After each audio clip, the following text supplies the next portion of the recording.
Welcome to the Biggerpockets Money Podcast, show number 304, Finance Friday edition, where we interview Colton and talk about making a prioritized set of investment and debt paydown decisions. Here's a problem I'm noticing overall about your situation.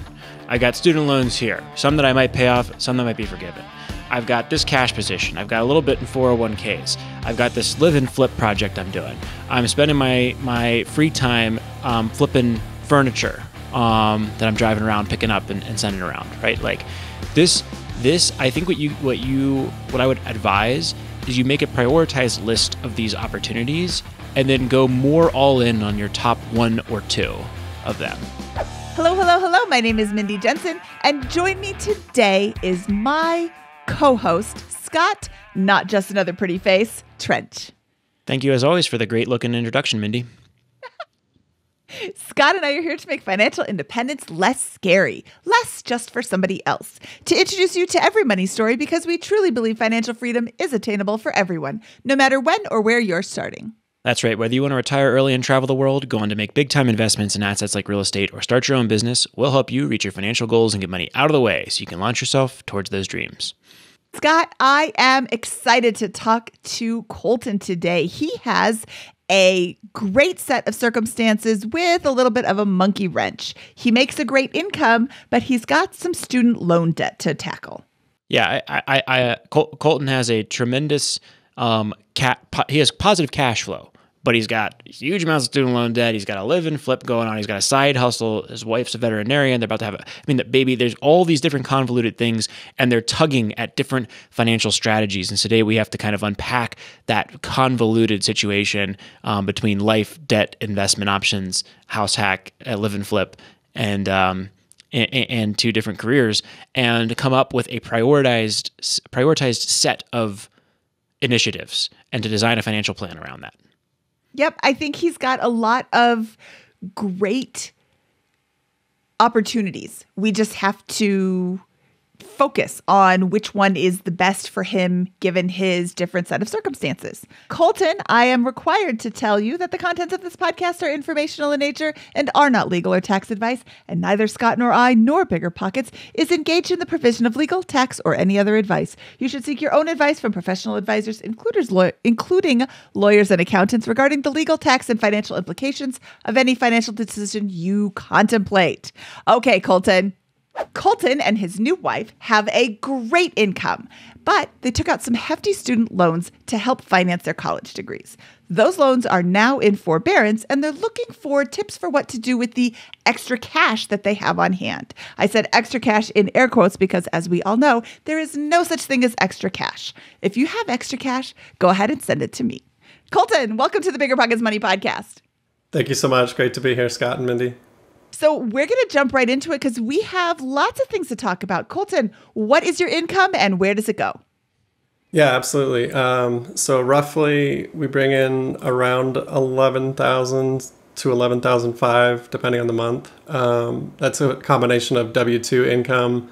And then I do kind of a little side hustle on the side doing some flipping of like furniture and things like that on Facebook Marketplace. That's very minor in the scheme of things. But it does pay for some bills here and there, pays for car payment. That's kind of the main reason I do it is to pay for the truck, justify that truck payment a little bit. So that's the income side of things. You want me to go into liabilities or expenses? Is that pre-tax or tax to post-tax? That's net. So that's net. Okay. Yeah. So that's cash coming into your bank accounts. Exactly. Yeah. 11,600. Yeah, approximate. 11,600. Okay, great. Yeah, where's that going? What are your expenses like? Yeah, so we just bought a house in January. The mortgage on that is $2,500. Our utilities a little bit south of $200, so we're at $190. Cell phone $98. Internet's $45. And where are you living? Reno, Nevada. Reno, Nevada. Okay. Yeah. So internet's $45. Car insurance for combined is $190. Food, it varies on the month, but we kind of average about $800. And I know there's room for improvement there, but we buy organic and we eat pretty healthy. And not to mention my wife's pregnant, so that kind of throws a wrench into things. So Awesome. there is no choosing as to what we eat. The baby chooses at this point. At least, for the most part. So gas for the vehicles, we average about 180. We both work remotely, so that's why that number seems pretty low. Kind of force ourselves to get out of the house sometimes to actually use that gas budget. We have a dog. Between his pet food and pet insurance, it's about 175. That seems also kind of high, but my wife has a veterinarian background, so that food is very expensive, and pet insurance most people don't have, but it is an expense that we justify. A miscellaneous category is kind of random things such as gym, gifts for friends and family, and some household expense. I put that at about $400 per month, and that varies. It really depends when you need to buy toothpaste or toilet paper, etc., things like that. Entertainment category also varies. It's about $125 per month, plus or minus depending on the month. We have 2 cars, as I mentioned. We have a truck and an SUV. The combined car payment on that is $624, with a little bit skewed towards the truck because it's a little nicer, little newer.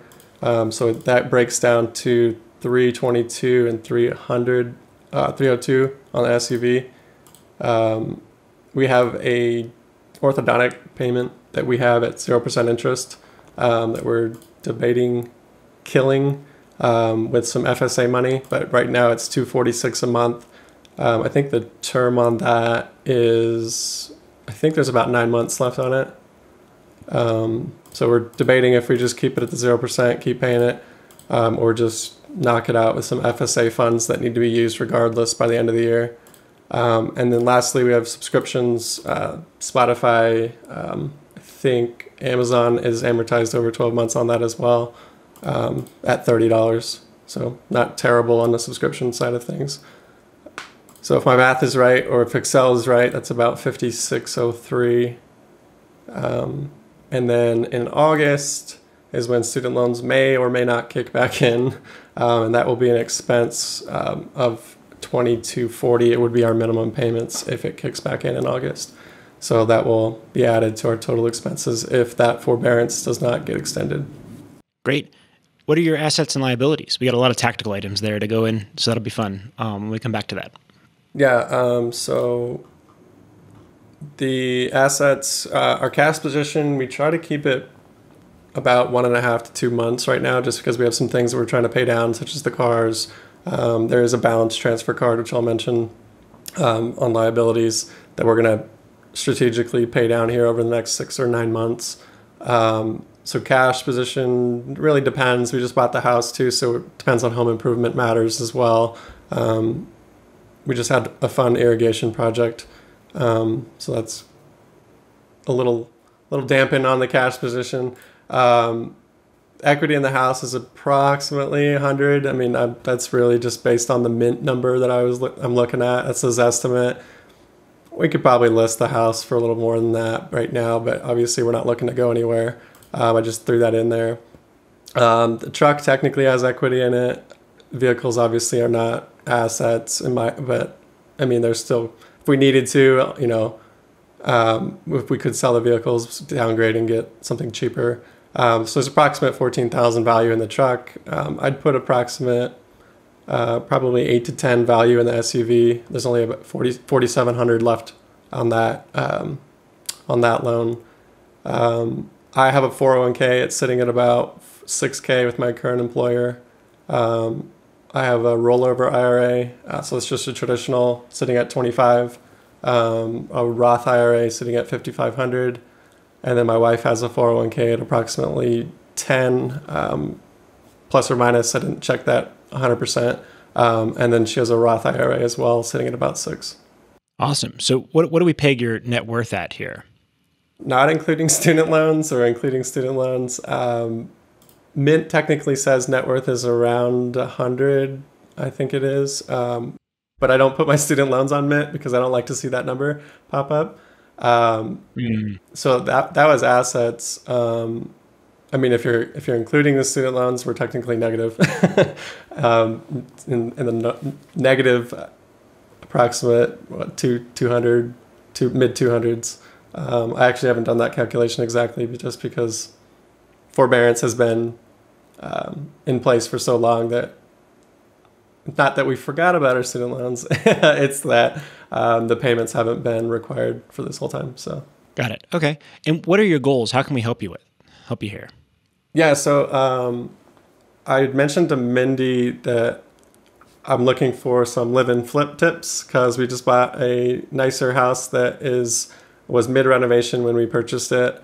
Kind of curious on, because Mindy has some experience on obviously live-in flips, and that's her arena. That's one topic I'm curious is, some home how to help on the cost side of things of when you're doing that live-in flip. How do you stay sane with your spouse? Those types of things. And then when we just purchased in January, we put down 10%, so we have PMI. I'm curious about strategies that you might think about when we should think about doing an appraisal, because the market conditions, I think we're pretty close to that 20% mark, which is kind of crazy. It's only been about 4 months since purchasing. I think we got to hit maybe $5,000 more to be at that position where the PMI might be shut off. It's a traditional loan, so it's not FHA, so we're not stuck with it for the course of the loan. But we're kind of curious, when might we start thinking about that, because we don't want to pay for an appraisal, just for fun. And then a secondary point is thinking about a potential HELOC once there's some equity in the property to do some of these renovations. Nothing is in dire need, but the kitchen's a little, it's as old as the house. It's 20, 21 years going on now. So there's some upgrades that could be done there. So kind of twofold on that is, when might we start thinking about getting rid of that PMI? And kind of a naive question is, I assume that we're paying for that appraisal. I don't know the process behind that. I'm not sure if either of you have experience of shedding PMI. I know FI community hates PMI and they're allergic to PMI, but in our situation, we were comfortable taking on the PMI. Our lender was phenomenal. We got a really good rate at the end of 2021, closed early 2022, and then obviously the rates have gone up since. So sitting at a very good interest rate on that mortgage at 2.99. PMI is only about $100 a month, so it can improve our cash flow a little bit, getting rid of that $100 off of our mortgage. But yeah, I'm just kind of curious strategies on that point. And then if we have time, I'm curious if you think that downgrading on the truck might be a good idea to get rid of that truck payment. I think my wife's pretty set on keeping her vehicle, so that's not on the table at all. How about longer term goals? Is there anything like where do you want to be in a couple of years from a financial standpoint? Yeah, a couple of years from now, my wife and I foresee paying down loans, targeting mine first, because there are some strategies where she could pursue the forgiveness side of things. She's on that pathway right now. We're not 100% sure if we're going to stay on that path, because it's 20 years for forgiveness on her pathway, which she's part of the way through already. So basically you pay the minimums on that income-based program, and then you are forgiven after the set time frame. So mine, I'm just paying traditional. So the goal would be to tackle those student loans on my side, and then potentially tackle hers and maybe pay them down faster, and just avoid the income-based program payments and get it paid off sooner. The way we're thinking of doing that is through real estate. We just bought this house, and I call it a live-in flip. It's a nicer live-in flip. It wasn't that dilapidated when we moved in. I foresee either renting out this property and moving to another house, and either doing another live-in flip, or house hacking to some extent if we can get a duplex or triplex, quadplex. But as I mentioned earlier, our family situation has recently changed, so we're due in August. We'll see if the baby dictates no house hacking or no duplex, or duplex would be fine. I mean, but house hacking, sharing bedrooms is probably not in the picture. So we're in a different stage in our life. I think 5 to 10 years ago, I probably could have house hacked a lot more. I could have done what was it Craig Curlap? Lived in his living room and rented out every single square foot of his house. That was possible. We're a little beyond that phase, I think, just because of family planning and just where we're at in our career and those types of things. So eventually, I think ramping up the real estate side of things, and probably with property management would be my thought. I don't know if I really want to be, on the ground, doing all that irrigation and toilets and all those types of things. But we'll see. We'll see where things go. Great. Well, that's super helpful. Thank you for sharing all that. Let me just make a couple of high-level observations about your position here. So we know we've got the $300,000+ in student loan debt. Is that right? Yep. You're accumulating cash at a great clip. You're accumulating $5,000, $5,500 per month after tax, right? That's hitting your bank account right now for the on average. Yep. Okay. So that's $60,000 per year. Was that $65,000 per year? So you've got 5 years.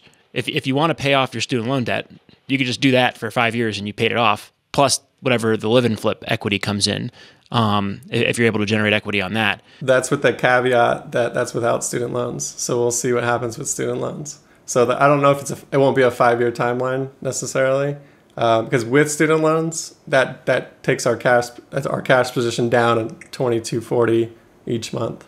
Well, that's perfect. So we need to face this problem head on, right? The bogey in your financial position is the student loans, Yep. and you don't include it in your mint because you probably don't like looking at it too much, and there's the forbearance and all that. But let's approach it head on. That's coming back in August. Maybe it'll get postponed again, but that's the elephant in the room for your financial position. And I'll tell you that it's a lot, but what you just told me from a savings rate perspective, it's not that much. And you're saying, hey, I'll have the baby in August. There will be additional expenses that come with that. You'll have to pay interest on the student loan debts whenever they come out of forbearance, but you'll also get a raise at some point in the next couple of years. Your wife will make more income at some point in the next couple of years if she chooses to continue to pursue that, or it depends on the student loan forgiveness programs. Sometimes they don't have quite as much income generation potential on those. But you'll have plenty of options to generate more income in addition to some additional expenses. So I'd say put some takes on that. I'd still give you 5 years, maybe less if you get lucky with a couple of things with the live and flip on it. So is that a grind? Yes. But is it insurmountable? No. The other option you have there to eliminate these student loan debts is to invest instead of paying them down and pay. And if that's the case, then you said you're going to pay $2,250 per month on those student loan debts as required payments, essentially, when they resume in August. Is that right? Yes. So at that point, you're going to generate $35,000 per year after tax in cash. No, let's call it $37,000 per year in after-tax cash. Again, with the opportunity to potentially expand that to some degree, and again, with the opportunity to have live and flip income. So there's another case there where you invest that and then pay off the student loans in lumps over the next 3 to 5 to 7 years, or 10 years, depending on how you want to manage it, right? And that will come with perhaps less linear gratification of paying off one loan, then the next, then the next, then the next, but maybe more wealth at the end of that 7 to 10 year time period. Have you kind of thought about it with that lens before? Yeah, and we even have friends who, so being in the veterinary industry, she's in one of the industries where you take on a lot larger of loans than the income potentially justifies, there's a debate on that. It's a passion industry, so a lot of people do it for the passion, not for the money. The loans, it's crazy that they're similar to being a doctor in human medicine. So we've talked to people who have kind of done that grind, especially during COVID, where they were looking at it at 0% interest and were paying it down that whole time. Retrospectively, do we wish we would have done that? Probably. Were we in a position to do that? Probably not. So we kind of checked all the boxes at once. We got married, we bought a house, and now we're having a kid.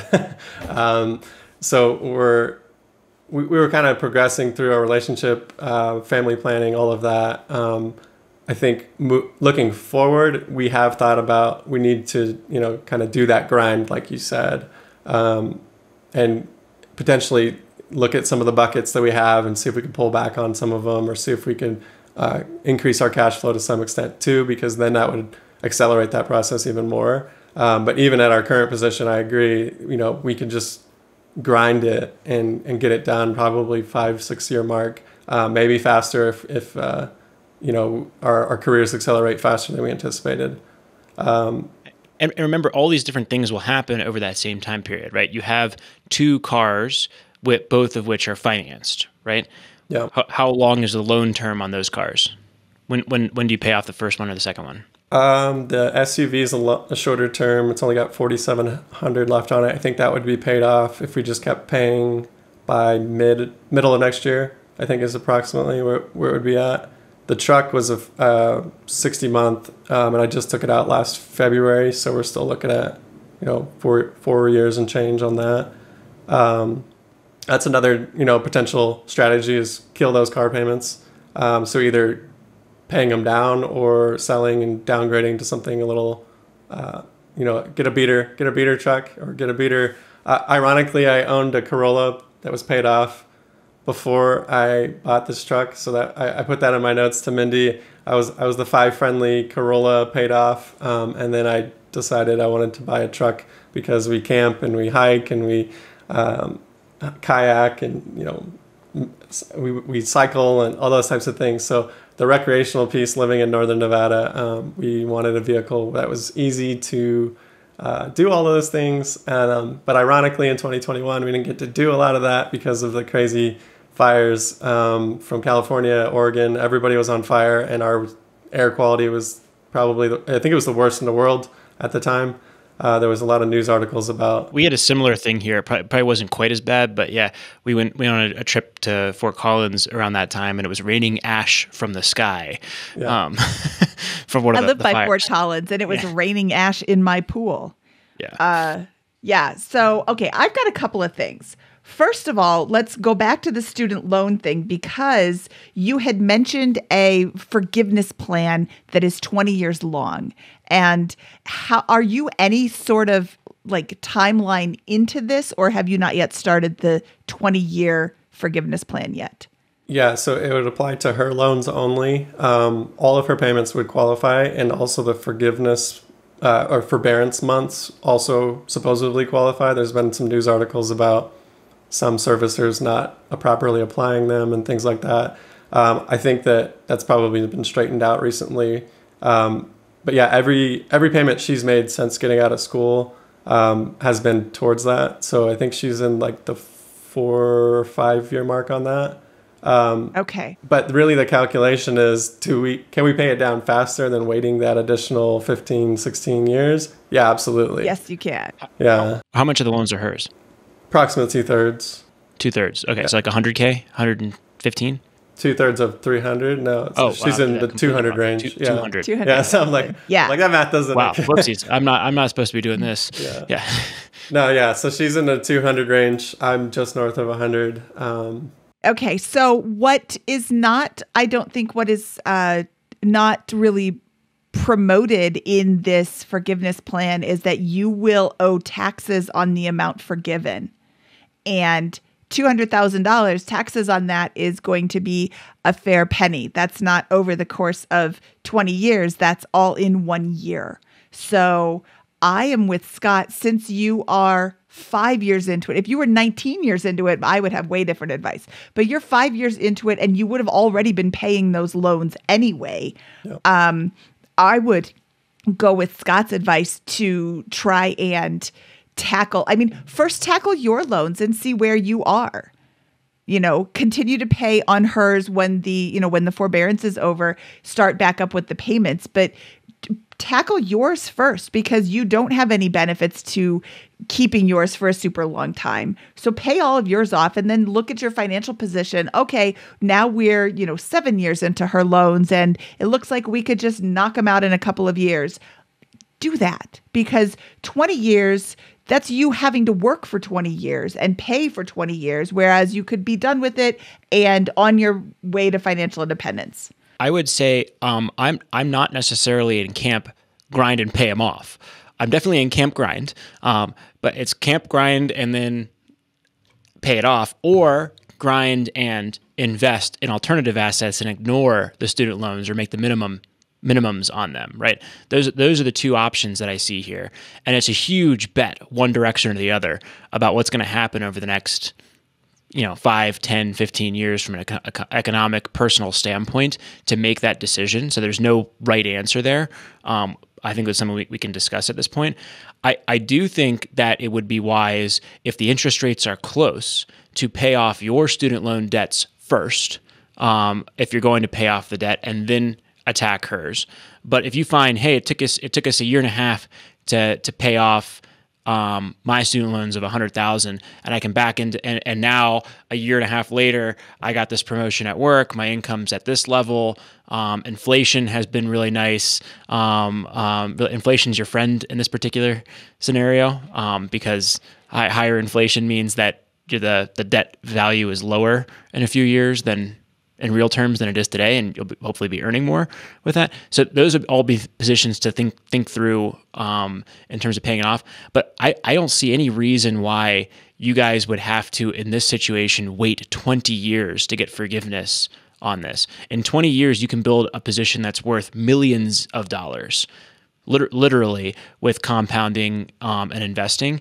So why would you sacrifice that or box yourself into a corner for $200,000, 1/10 of the amount that I think you could reasonably accumulate with your income over a 20-year period? Absolutely, I agree on that. It's just kind of an interesting calculation because if she were to go on a standard plan, that minimum would jump up surprisingly. So it's kind of a weird strategy to stay on the income based until mine is paid off. I think that's what we've determined is the best way to do this. And from a tax standpoint, also throws a wrinkle into it because I don't think she would qualify on the income based if we were married, filed jointly. So this year was our first test on that, is we had to file married, filed separately in order for her to keep that income based plan, which kind of threw a wrench. We'll see what 2022's taxes look like. You should think through that once you have your regular strategy, because those loans are still accruing interest, right? So the pile is getting bigger and bigger. If you do decide to pay it off, that might be biting you because you're paying more in joint taxes together. And if you do decide to pay it off, you're just going to be piling interest onto the pile that you're going to pay off in the next couple of years anyways. Yeah, good point. That's an analysis that we have yet to do. But it's a point that we were looking towards because of the tax deadline that just passed. So we did it married, filed separately just for this year, just to kind of keep it a little less complicated. And I don't think we're going to change it in the short term. I think that loan minimum would bump up to, because my minimum is $1,590, which is almost a mortgage payment in itself. Obviously our mortgage is more than that, but I just listened to one episode where the woman in Southern California had a $1,600 mortgage, and I'm just like, that's my student loan payment. So I was over there cringing. I'm like, I wish I lived in, I think it was San Diego or wherever she lived in Southern California. And she said she has a $1,600 mortgage payment. I'm like, yeah, I would take that. But yeah, I mean, I think that the analysis there is it's going to be restricting our cash flow significantly if we were both on standard payments. So that, I mean, we probably still would have backing into that math, probably $2,000 or $1,500 left over if we bump up those student loan payments to standard plan on both. But yeah, I mean, we'll do that analysis. There's definitely an analysis to be had there of. That's going to be the right choice. If you decide I'm going to spend 5 years and pay these things down aggressively, then you combine the income, you get the tax advantages, and aggressively pay them down. If, for example, you go with the other avenue and say, I'm going to buy a bunch of real estate and stocks and invest, or I'm going to invest and try to arbitrage the spread between my interest rate and what I can get from a return perspective, then what you're doing may make sense because you'll preserve more cash flow to invest in those types of assets. Yeah, that's what gives me pause is the opportunity cost to work with that cash be deployed in investments. I think could we generate significantly more money by doing investments rather than paying them down on those standard plans. So there's definitely an analysis that needs to happen there. Which of you has more time to invest outside of your work activities? We're pretty even as far as spare time. Okay. And are you both kind of jointly interested in the real estate space? I would say I'm more interested than her. I'm sitting here listening to Biggerpockets, 2-3 times a week. Choose FI, all these types of FI podcasts, things like that. And I tell her about it, and she kind of just, yeah, we'll get there. We'll get there. So I'm definitely the one that's, the more frugal one, the one that's saying we should do this. We should have a game plan for this. So I think I would be the one sort of starting those conversations. But we do pretty well. I mean, we do our money dates about once a week. Try to stay on the same page. That's something that definitely picked up from you guys. That's an awesome tip of like staying on the relationship page as far as finances go. And these conversations have come up on student loans. Like, how do we invest and just ignore them, so to speak, and keep these minimums, or do we both go to standard plan? Like, there's definitely an analysis that needs to happen there. But I don't know what the right answer is. Like, you just kind of got to pick a path and go with it. Yeah, that's gonna be the big thing is you have to make a large decision with imperfect information, and the sooner you make the decision, the better off you're gonna be either way, right? So you can't, and it's like I'm gonna either pay down these things aggressively or I'm gonna invest and go all out in that because you're gonna generate $60,000 in cash this year. It's a question of whether it goes to student loan payments or whether it goes to real estate. You're going to generate at least $40,000 in cash this next year.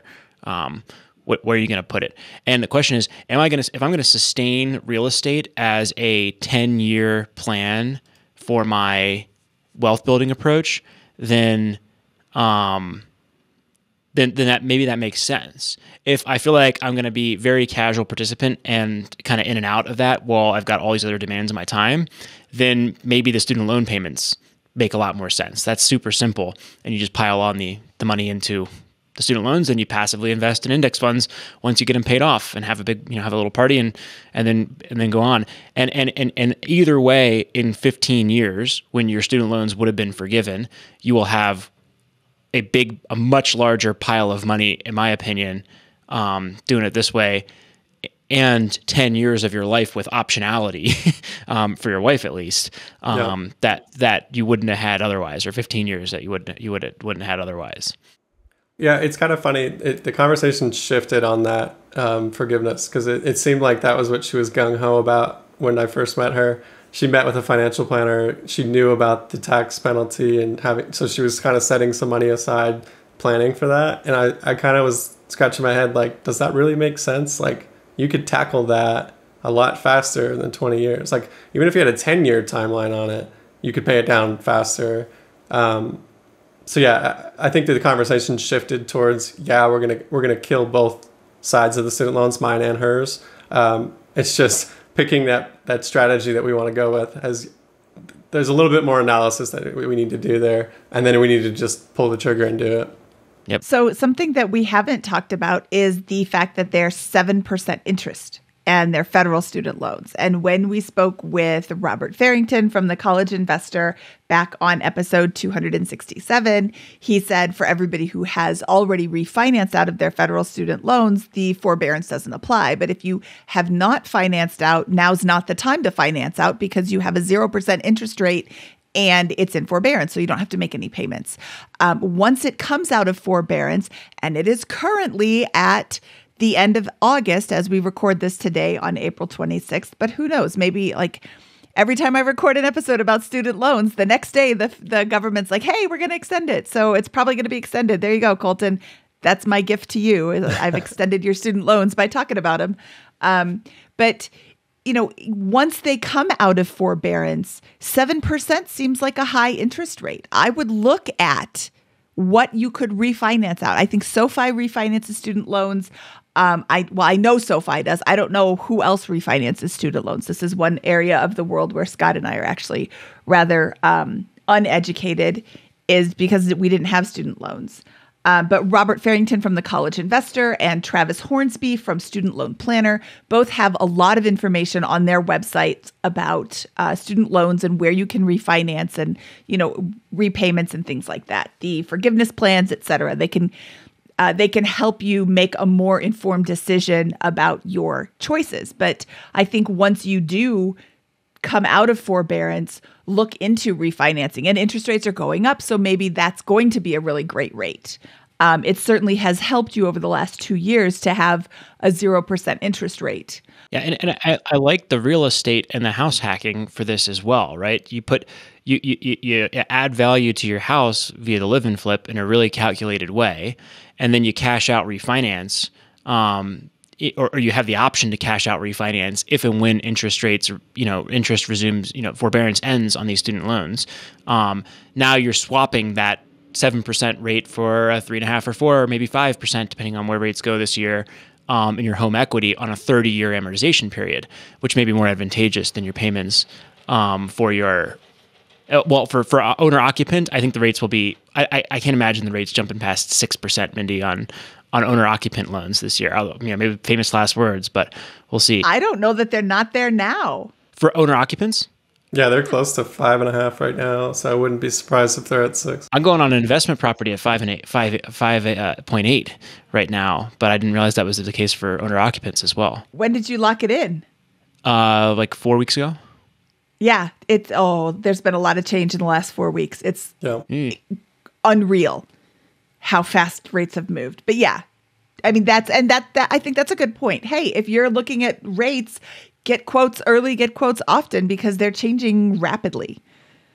That 2.9% interest rate that you have on your house, I would not pay an extra dime towards that, because that is, I'm assuming that's a fixed rate.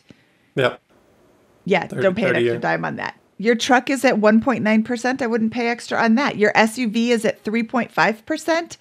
In my opinion, with $4,700 left over and you're generating $5,400 extra in cash, knock it out now. Pay it off and then take that payment and put it towards something else. It's 6 of one, half a dozen of the other, but you don't have to think about that anymore. You casually mentioned that maybe you could get rid of your truck. I don't see your truck as being a huge burden to you financially. Yeah, I agree. However, if you want to free up $14,000 or $28,000, take that truck and sell it, get a tow hitch on the back of the SUV, and buy a trailer off of Craigslist. I just quickly looked in your area. There's one for $1,500. So sell the truck, get whatever kind of car you want. You have a tow hitch on the SUV. Now you can pull the trailer around and still pick up your Craigslist items, still take your kayaks. You're not going kayaking anytime soon with a baby on the way, or biking. So maybe you don't even need the trailer right away. You probably do, if you're going to do more of that Craigslisting stuff. But I think that would be a personal decision. I don't think that's the difference between success and failure financially for you. I agree. You got a really strong income. You're $11,000 after tax. That's probably like $175 a year in combined income, right? And somewhere in that ballpark for pre-tax. Is that about right? Yeah, it's a little more than that because we have health insurance, 401k backed out of that. Our employers don't cover 100% of the health insurance, so it's a little bit more than that. But yeah, it's a strong position, and I don't see that as a breaking point. It's just it's an easy target in my mind. Like that 14k equity in the truck could be applied towards other things, and then or even put it in a brokerage account and put it in VTSAX and let it ride, right? Like, there are strategies there. I think you're in great shape from an overall strength of, 10 years looking back. This is like, if you look back from 10 years from now, you're going to be able to accumulate a large amount of wealth if you stick with one of these variations of the plan and crush it and continue to generate that cash flow and put it towards your financial future instead of buying things with that. But you can afford to have a few luxuries along that journey and still crush your financial goals because of the income and expense gap you have. And this truck may be one of them that's super reasonable in your position, if that's something that you're going to use and enjoy. If you're not, then I think Mindy's suggestion is great, and do something else. But you can definitely, both of you have a $500 a month expense guilt-free. I think in this particular situation, that'll delay you somewhat, but it won't change the game for you in a huge way. You've got a huge surplus. You can take 10% of that surplus and enjoy life for a little bit here. Yeah, absolutely. I mean, we try not to live this like super frugal life, but we try to be frugal where it makes sense. Like when I was looking at trucks, I went to Toyota and like Chevy and test drove the brand new shiny one for $45,000. And I didn't see a difference between that one and the used one that I bought on Facebook. Like the guy on Facebook was a firefighter. He had like 60,000 miles on the truck, and it was like a brand new truck to me. And I paid half the price for that truck. So like that was kind of a frugal win in itself. That I was like, oh, cool! I found this truck that was 4 years old, not a brand new off the lot, but brand new to me. So yeah, it just kind of hurts on the car payment because I just haven't had a car payment in so long. Going from that Corolla, which was very, very frugal, very gas friendly, everything about it was cheap. The registration was cheap. The insurance was cheap. And then everything about the truck is polar opposite. It's not, a crazy gas guzzler, but it definitely is a luxury. So that's just why it's low hanging fruit is all. It is. And if it weighs heavily on your mind, then sell it. But I don't see it as a big problem. I agree. A moment ago, Scott said that he is on Team Grind, and I am going on record as being opposed to Team Grind. And a lot of people know that my husband has a blog, and he wrote an article called My Death March to Financial Independence. And it was kind of, he published it in 2017, and it was kind of a recap of all the things that we did. We didn't enjoy ourselves. We pushed and pushed and pushed and pushed, and it was a big grind, and he was working full-time and flipping a house full-time, and I was momming full-time, and it was just this, like, we never took a break ever. And you have a similar income to what our income was when he was working.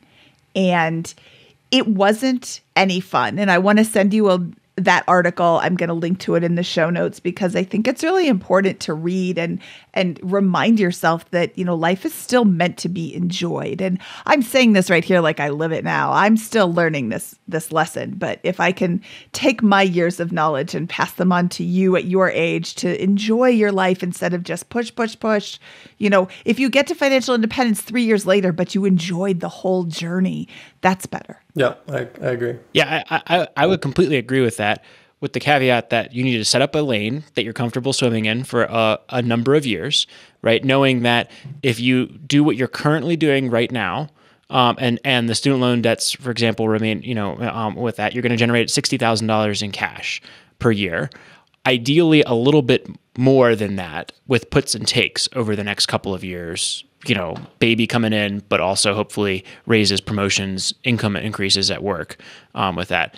And that's the journey, right? So if you want to delay that to 6 years or 7 years to have more of the the comforts during that journey, that would be totally fine. But set up the grind. We can use a different word if we want, the journey, and the parameters, and you just need to cruise with that over a period of time, either investing or paying down the debt. And that's the reality of your situation. It's not a bad situation. You're going to be able to accumulate a lot of wealth if you stick with that. But you can't, you can't escape the fact that there's going to be time that needs to pass while you generate this surplus and put it towards the debt and or investments here. Yes, Yep. agreed. That's what I call the grind. My grind was brutal, all out for 3, 4, 5 years to get to the end state. I think I enjoyed my life, but I definitely said no to lots of trips and other types of things with that. And for me, I didn't mind that so much, but I definitely wouldn't go to a place that makes you and your family miserable. I don't think we knew that we were miserable in the moment, but reflecting back, we're like, wow, that really kind of sucked. So yeah, just read the article and you'll get a sense. I mean, I just reread it and it's like, oh, there's a lot of despair in here. So you had asked about a reappraisal to get rid of PMI. I am going to send you to your lender or whoever is currently holding your mortgage. It would really, really stink to pay like $700 for an appraisal only to come back $5,000 short and you can't get rid of the PMI. Yeah. That would not be the end of the world, because if you think you're close, you can gamble and do that and then just pay $5,000 more towards your mortgage to get out the PMI, right? Good point. And that would get you to your equity level with that. So okay, that's a good point. That wouldn't be efficient because you're not really avoiding the interest payments. You're just speeding them up by a handful of months or whatever. So it's not a great investment. But if you think you're close and you're close enough that you're on the bubble and you want to take the gamble, that's how you would get around that problem. Yeah, and even that's not a breaking point. Like that $100 cash flow is not gonna change our position very much. So like maybe we just wait, and when we know like for certain that it's crossed that benchmark, we just do it. So yeah, like unlocking that $100 cash flow, pretty minor point. But if we kill the ortho payment, we kill the car payments, we take that down $100. Like there's some extra accumulation there that could be had. And that's what I'm talking about, where your grind, if we don't like the term, accelerates, right? You just knock out $100 here, the car payment here, the orthodontist bill here, one of the student loan debts there, right? And that all just continues to snowball your cash generation. I'm glad you brought up the ortho. With the FSA, that is a use it or lose it plan. And I believe $250 or $500 rolls over to the next year, depending on your plan documents, and definitely read those ahead of time. But I would plan to use that in the last month of the year that you can, since it is a 0% interest loan. Just in case something else that's FSA eligible doesn't come up. Yeah, I don't think we're going to have any issues spending that money, to be honest. Yeah, well, but do you have an HSA plan or a regular plan? Okay. You can, but FSA is only for teeth and eyes. You can. But FSA is for teeth and eyes only if you have an HSA plan. And it's a different type of FSA, yeah. Yeah. I did not know that. Yeah. And we actually have an HSA from a prior employer. I just don't know what the balance is now that you say that. She has an HSA with like, I don't know, probably $2,000-$3,000 in it. So that's why I forgot about it, because it's just sitting there. So I'm just going to let that one ride though. That's an investment account as far as I'm concerned. I'm not going to use it. I would definitely look into that as being an investment account. I'm not sure how that works with regards to current expenses. I thought you could only use the HSA account for expenses incurred when you had the high deductible plan.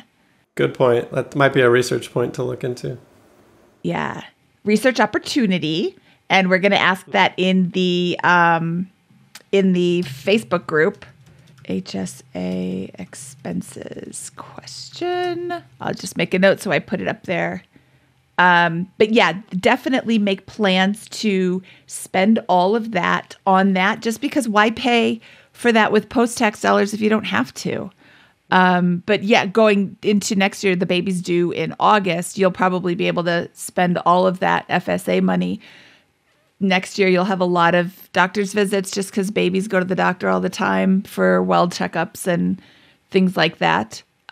So look into your FSA for that as well. Now, do you both have separate insurance plans? Yeah, and I might get on hers when it goes up for open enrollment because hers is way better than mine.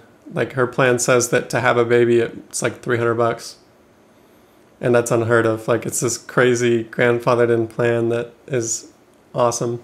That is fantastic. So we're separately paying through our employers right now because we weren't married until late last year. But yeah, there'll be some changes in that arena moving forward, but nothing that's going to be too drastic. Okay. Great. And then you wanted to talk about live-in flips. I've saved the best for last. Yeah. So how do you save on costs? DIY. How do you have time for DIY with a baby? I can't even remember those days anymore. I had no sleep, so I have no recollection of how we did this DIY. But we basically did everything DIY. We popped a top and we hired somebody to add on, and then we finished all the interior work. I don't do roofs. I don't do cement flat work. I don't do gutters. You can hire these out way cheaper than you can do it yourself. But Home Depot and Lowe's teach classes on how to do things, and the University of YouTube is an excellent place to learn. And like you said, you have a basically cosmetic flip. And all of these things all these jobs you're going to do are going to be fairly easy to DIY. Definitely check with your city's building code to make sure that you can do them yourself. Some cities require that you hire everything out or hire out things like electrical and plumbing.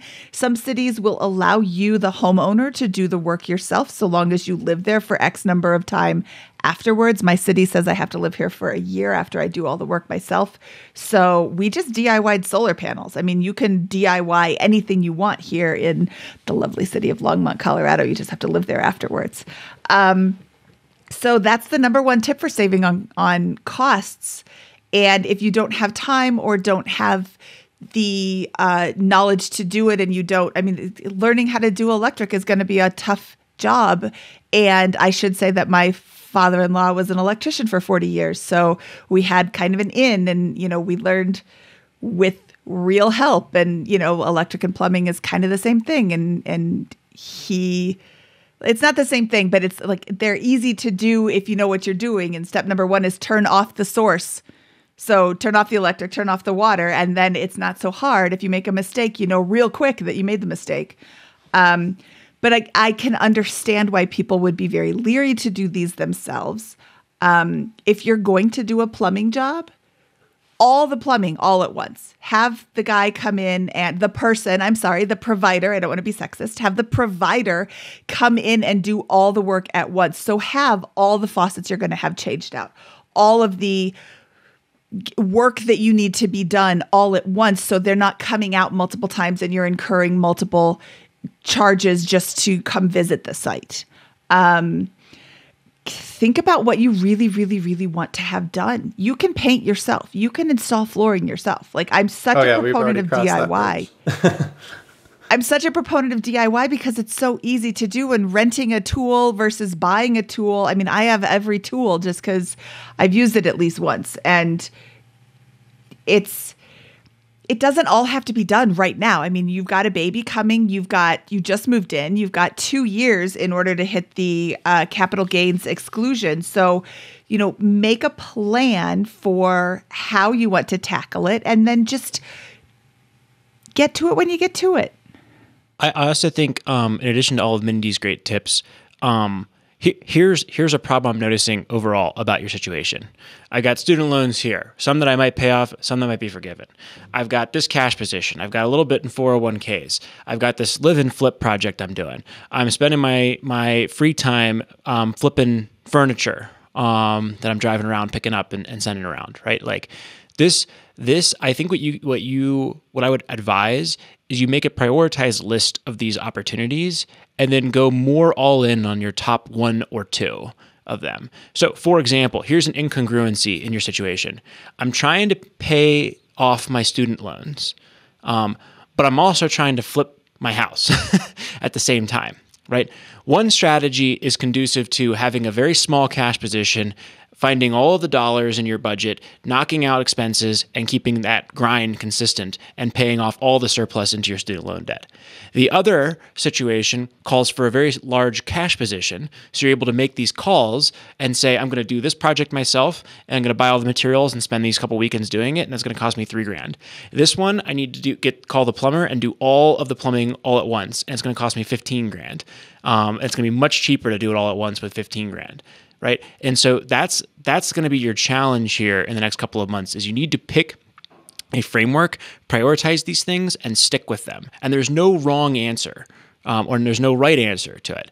But except to attempt to dabble in all of these different avenues a little bit. You'd be much better off, in my opinion, kind of picking one and going with that. Mindy, I imagine, and now that I've said that, Mindy, did you have a large cash position or make that a component of your situation when you were doing some of these live-in flips?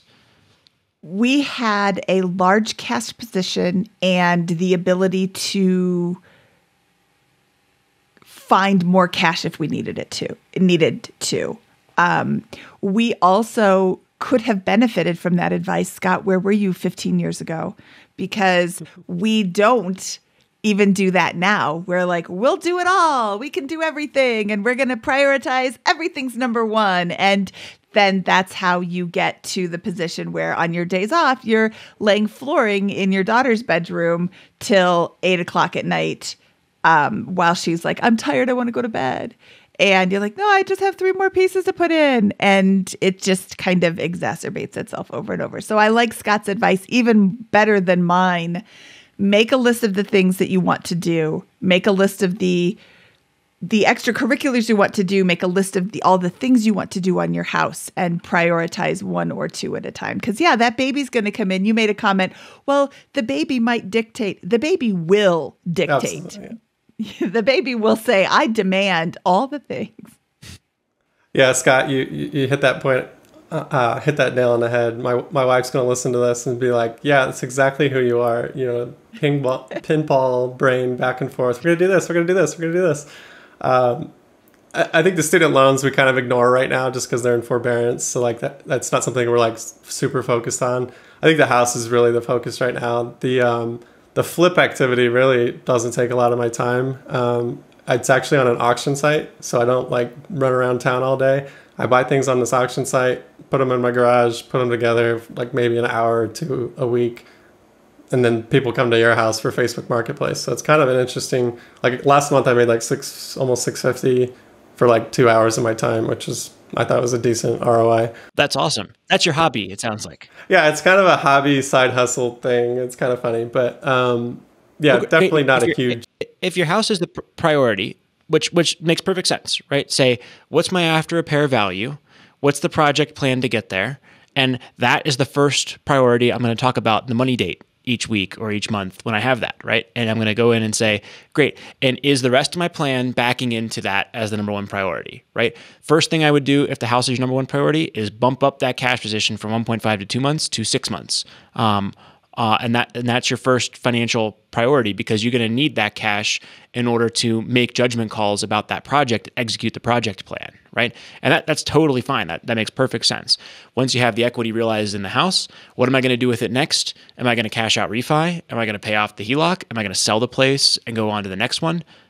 That's great. But I would have no problem as an outsider looking in saying that the house is a good first step there. Would you do the 6-month emergency fund before paying off the balance transfer? In my mind, the balance transfer probably needs to be paid off. I mean, so technically I think it's August 2023. It's sitting at a $6,600 balance. It's not something we couldn't tackle in the next 4 to 6 months. What's the interest rate going to be when it on it right now or when?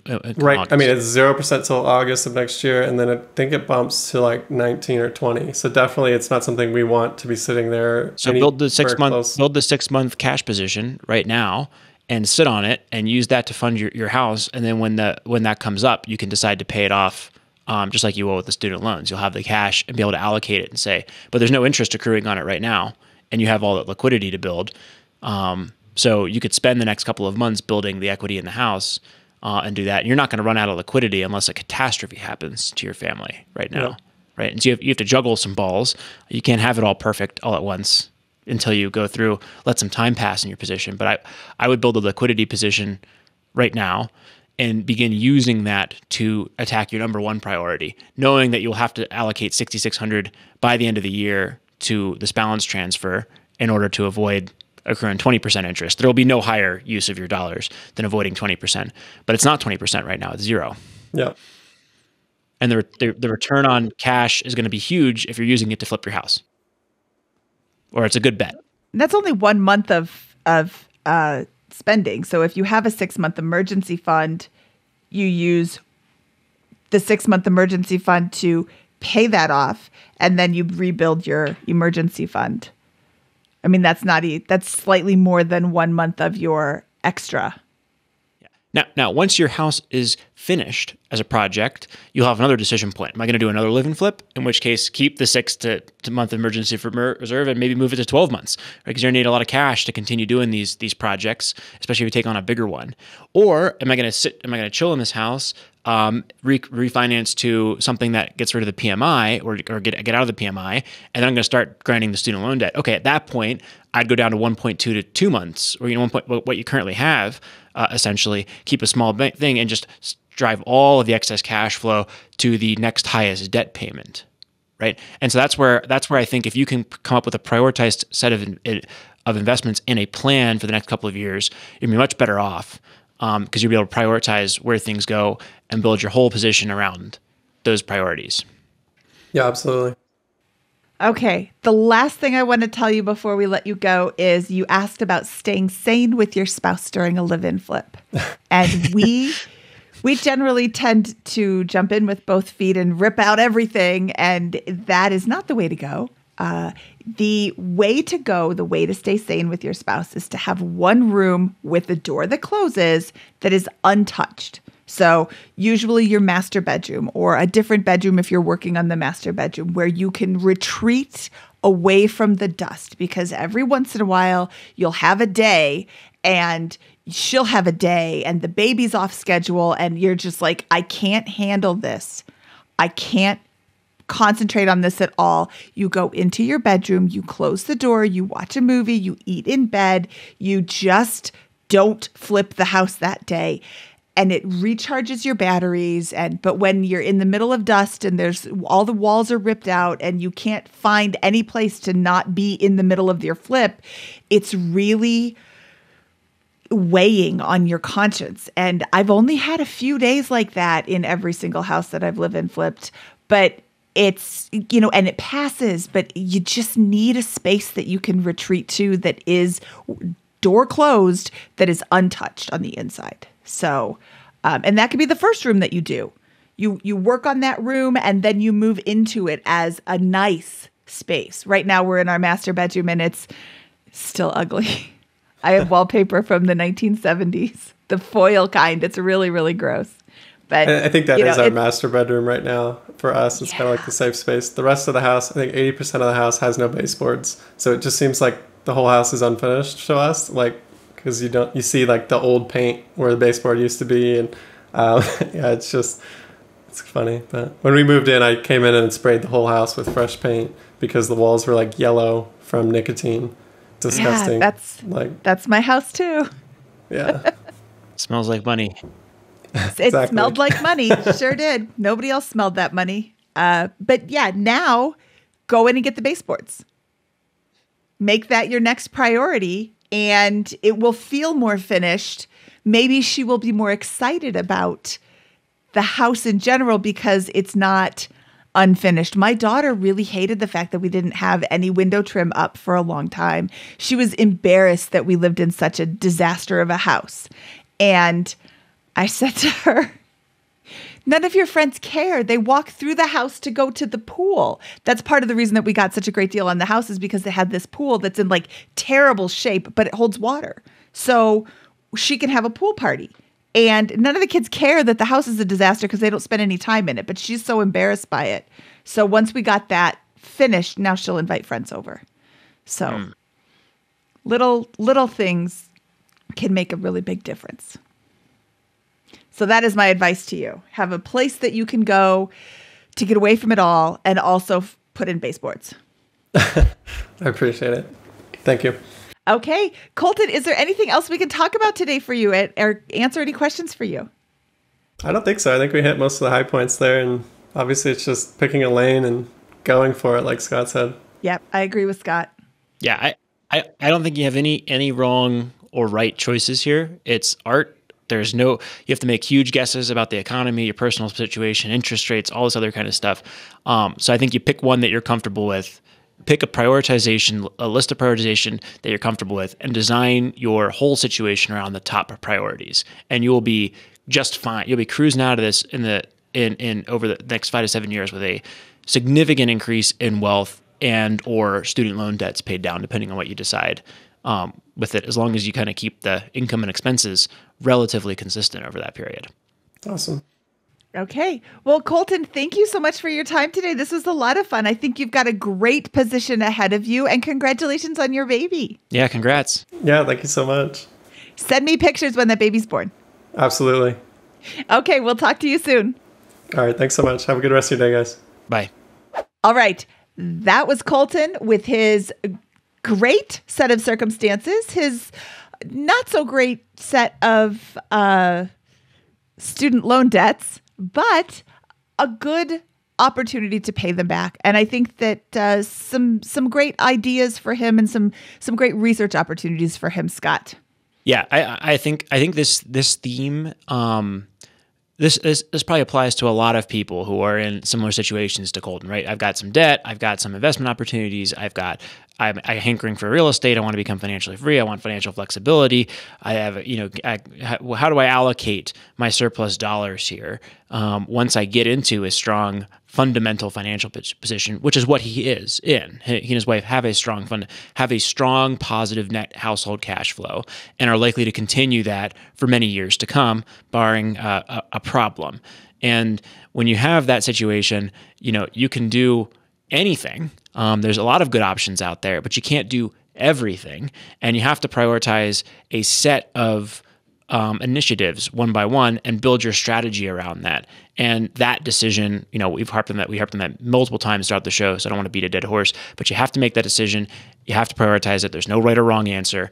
But once you do, you go from there. And this problem is going to affect the $200,000 a year household income family like Colton's family, and it's going to impact the $50,000 person who's just getting started the same way. And that's where we have all these trade-offs around retirement account investing or building financial runway or your emergency reserve. You can't do all of those things. You can't take all the advice out there. You have to prioritize according to a plan and then stick with it. The worst thing you can do is have a little bit in all these different areas and diversify away your chance at actually moving aggressively towards any of the financial goals, debt-free or long-term wealth or passive cash flow or whatever it is you want.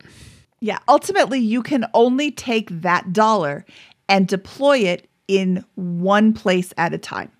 So now it's just up to Colton to decide where is this dollar going to go, and sit down with his wife in his weekly money dates. I love that. And decide, where are we going to deploy these dollars? Where are we going to deploy these dollars? What's the best use of these dollars at this time? And then, you can change your mind down the road. But right now they need to just formulate a plan. And I think they're going to have a huge amount of success. I'm just super excited for all the opportunities that they have. Absolutely. You can think about a couple of different situations though, where, hey, I've got case A, I've got a paid off all my student loan debt, paid off my house completely, have relatively few investments, and a 6-month emergency reserve in 5 years, or let's call it 7 years. That's a great position to be in, completely debt-free, and have an emergency reserve and are now able to invest, right? Another great situation to be in is I've got $800,000 in assets that I've invested in across real estate and stocks, and $250,000 down from $300,000 in total student loan debt, and still have a mortgage in the house, right? That's another position that could be very, very, very strong. But a position that would probably be very weak is I don't have much cash. I have a smattering of investments, mostly in retirement accounts, a little bit of home equity, and still have my student loan debt, right? In 7 years, that's the least flexible position with the least promising outcome. And so you have to make one of those extreme choices in one of those two directions to get to that more positive situation. And you can see that playing out with many of the folks that we've talked to on BP Money, where you want an ideal. What is your ideal portfolio, and how are you backing into it? A debt-free, modest portfolio that can sustain financial independence is a great outcome with that. A optimized for long-term value creation portfolio with a healthy amount of leverage is a great outcome. A mixed bag where I've got money in my 401k, mostly in my home equity, a little bit of cash, and relatively few investments outside of that, that's the middle class trap that's going to lead to the least amount of freedom, and you're not going to be able to realize that benefits that financial position until retirement age, and unless you make very drastic life and 401k penalizing decisions, which is really hard. So I think that's where we come back to make a decision, go in a direction. There's lots of good ways to go about it, but have a plan and go with it, and know you have to make trade-offs. You're not going to be able to go down the whole stack, maxing out your 401k and having real estate and having a paid off house and having no debt and having stocks and get to your end goal soon. You have to make a choice. Yes. Oh, that's great. That's a great wrap up, Scott. Great recap. Mindy's telling me my rant is going too long and we need to wrap up. No, I'm saying that's a good wrap up. That's a great way to phrase it. Okay, but you're right. You are going on too long. We got to go. Are you ready? Let's do it. From episode 304 of the Biggerpockets Money Podcast, he is Scott Trench, and I am Mindy Jensen saying, get in the truck, Huck.